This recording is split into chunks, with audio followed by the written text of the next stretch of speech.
Bonjour, dans cette vidéo, je souhaite te donner tous les détails concernant le week-end des bénévoles afin que tu puisses te préparer au mieux pour cet événement. Tout d'abord, qu'est-ce que le week-end des bénévoles? Il s'agit d'une formation annuelle au cours de laquelle nous sélectionnons et évaluons bien sûr les bénévoles pour nos événements les plus importants. Mais avant tout, il sert au transfert de savoir-faire et à la promotion de la relève. Avec ce week-end, nous souhaitons assurer la qualité et t'aider à te développer en tant qu'assistant de service de protection. Notre credo est très clair. Même si tu rentres chez toi le dimanche sans avoir été sélectionné pour l'un des événements, tu dois quand même pouvoir dire oui, ce week-end en valait la peine. Cela m'a fait progresser personnellement et ce n'était pas du temps perdu. Alors, quelles sont les conditions requises? La nationalité et l'appartenance à un club ne sont pas pertinentes. Ce qui compte, c'est ta condition physique et un état d'esprit positif. Avec cela, tu peux déjà participer au week-end. Si tu souhaites participer à la sélection du dimanche pour éventuellement être nommé à l'un des événements, tu dois amener un chien formé IGP3 qui pourra bien sûr être utilisé lors de la sélection. Le week-end des assistants se compose de trois catégories. Il y a d'une part le test de conditions physiques, les ateliers et la sélection elle-même. Pour quels événements ce week-end sert-il de sélection? Il s'agit bien sûr de la CC Germany qui ouvre l'année dès la fin mars avec 160 participants. Ensuite, la Schutzhund Trainers Cup avec environ 40 participants fin avril, le championnat d'Allemagne début mai avec 40 participants, le RSV, le championnat du monde RSV début octobre avec environ 100 participants et la Knut Fuchs Advent Pokal avec 60 participants. Le championnat d'Allemagne RSV et le championnat du monde RSV se déroulent sous forme d'épreuves Schutzhund. Oui, revenons maintenant aux différents ateliers. Je l'ai déjà dit, ce week-end, nous allons transmettre beaucoup de savoir-faire. Cela concerne donc la condition physique des assistants, l'état d'esprit, la technique, tout ce qui est important pour toi et ton rôle d'assistant et qui doit aussi te faire progresser. C'est un aspect tout à fait essentiel de ce week-end.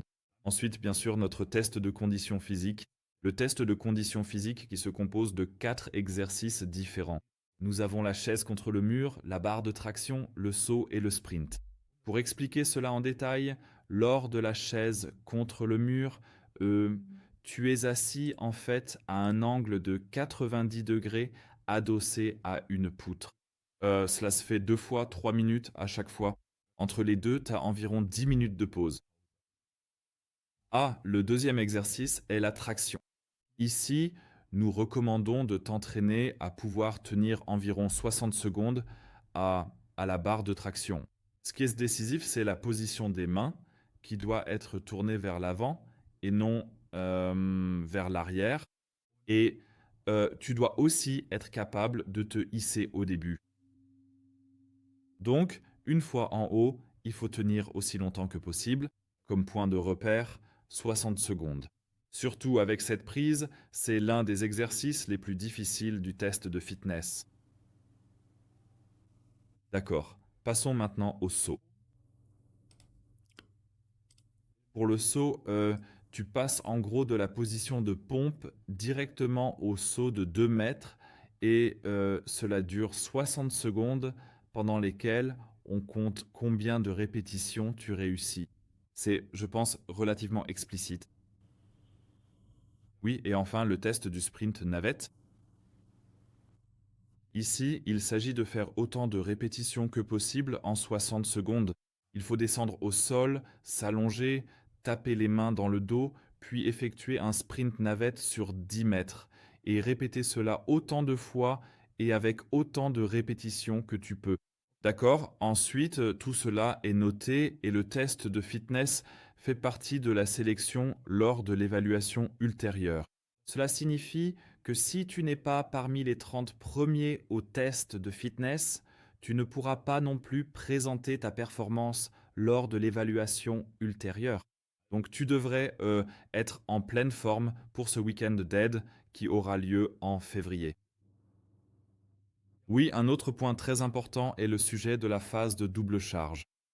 Dans le règlement des épreuves de chien de défense, il y a aussi la charge au bâton et la fameuse phase de double charge. Nous voulons également voir cela de ta part lors de l'évaluation dimanche pour vérifier que tu es physiquement et motricement capable de l'exécuter correctement. Ici encore une fois au ralenti. Attaque, effectuez une charge au bâton, puis descendez lentement le haut du corps en exerçant nettement plus de pression sur le chien. Appliquez ensuite une autre charge au bâton. Et tu devrais donc t'entraîner à cela chez toi à l'avance si possible, car d'après l'expérience, c'est quelque chose qui doit vraiment devenir un automatisme. D'accord? Voilà, c'est tout pour le week-end des assistants. Tu peux t'inscrire sur notre site rsv2000.caniva.com. Les inscriptions débutent le 1er décembre 2025. En 2025, nous avons eu environ 40 assistants sur place. Je suppose qu'en 2026, nous aurons encore nettement plus d'assistants sur place. Je me réjouis de ta participation. Ah, ça va être un week-end incroyable. Sur ce, à bientôt. À très vite.